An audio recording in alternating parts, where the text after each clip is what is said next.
Et nous voulions aborder aujourd'hui ce thème des cyberattaques, notamment parce que, encore une fois, avec ce confinement, avec également la recrudescence du RGPD, du moins dans les mœurs, eh bien, on en entend de plus en plus parler et il y a de plus en plus aussi d'attaques. Donc, on voulait aujourd'hui aborder avec vous ce sujet et vous expliquer quelles sont les principales menaces et ce qu'on peut mettre en face de ces menaces pour venir justement réduire les risques.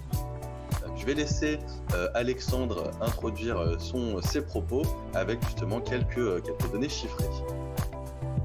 Oui, merci Thibaut. Alors effectivement, la cybersécurité pour une PME, alors ce qui est important déjà de savoir, c'est que à peu près 60% des attaques aujourd'hui concernent des petites et moyennes entreprises.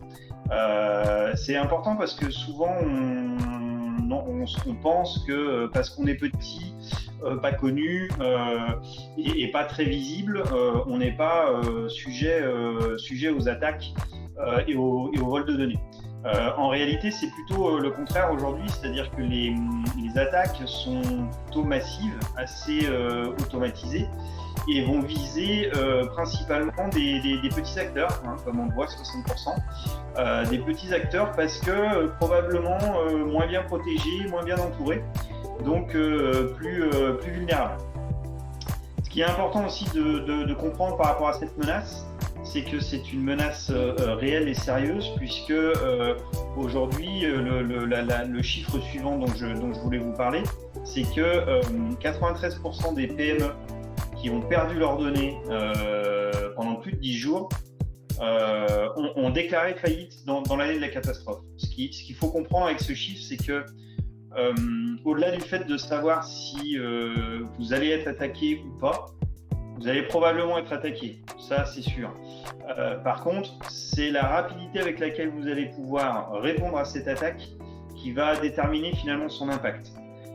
Et on le voit, les entreprises qui sont pas capables de répondre à cette problématique en moins de 10 jours, l'impact est énorme puisque c'est tout simplement l'arrêt de l'activité de l'entreprise, c'est la faillite.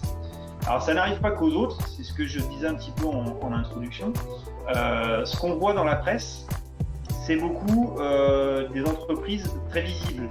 On en entend beaucoup parler, il y a beaucoup d'articles, et donc ça démontre qu'il y a beaucoup d'attaques. Par contre, ce qu'on voit dans la presse, c'est plutôt des entreprises très visibles, et même à Licharmel, etc. Donc ce sont des entreprises qui sont clairement connues, et donc ça intéresse la presse. Ce qu'il faut savoir, c'est que c'est évidemment que la partie immergée de l'iceberg. La majorité des attaques concernent des entreprises peu visibles, et donc vous n'en entendrez pas parler dans la presse. Et pourtant, c'est celles-ci qui sont les plus dangereuses, entre guillemets, parce que justement, elles vont s'attaquer à des entreprises de petite et de moyenne taille qui sont peut-être moins bien préparées, moins bien protégées, et donc pour lesquelles l'impact sera beaucoup plus fort. Une entreprise comme MMA, même si l'impact est très très fort, parce que en termes d'image ou même en termes de perte d'exploitation, l'attaque qu'ils ont subie cet été est importante, MMA va survivre, d'accord ? Parce que MMA a réussi à redémarrer, parce que MMA est entouré, ils ont fait appel à l'ANSSI, la CNIL, etc. Donc MMA va survivre. C'est pas le cas de beaucoup de petites PME qui vont subir ce type d'attaque et qui n'y survivront pas. Donc voilà, c'est important que vous ayez conscience qu'aujourd'hui la menace, elle est réellement plus sur les PME finalement que sur les grands groupes. Un, parce que elle est plus massive sur les PME, et deux, parce que l'impact est beaucoup plus important. Et l'élément aussi qui est important, c'est qu'aujourd'hui, principalement ces attaques, elles ont un mobile qui est financier, c'est-à-dire elles veulent vous soutirer de l'argent. Pour ça, elles utilisent un moyen assez simple, c'est crypter vos données et vous dire, pour récupérer vos données, payez la rançon et je les décrypte. Mais ça, aujourd'hui, c'est qu'un niveau de chantage. Il y en a un deuxième qui est important, qui est le vol de données et la diffusion de vos données.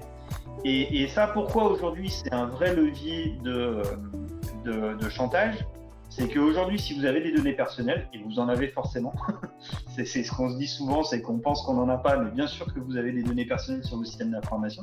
Si vous avez des données personnelles, qu'elles fuitent, donc que le pirate vous les vole, et que potentiellement il les diffuse, eh bien vous êtes soumis à la réglementation. Et donc, le fait que ce soit divulgué vous fait encourir le risque d'une amende forte de la CNIL.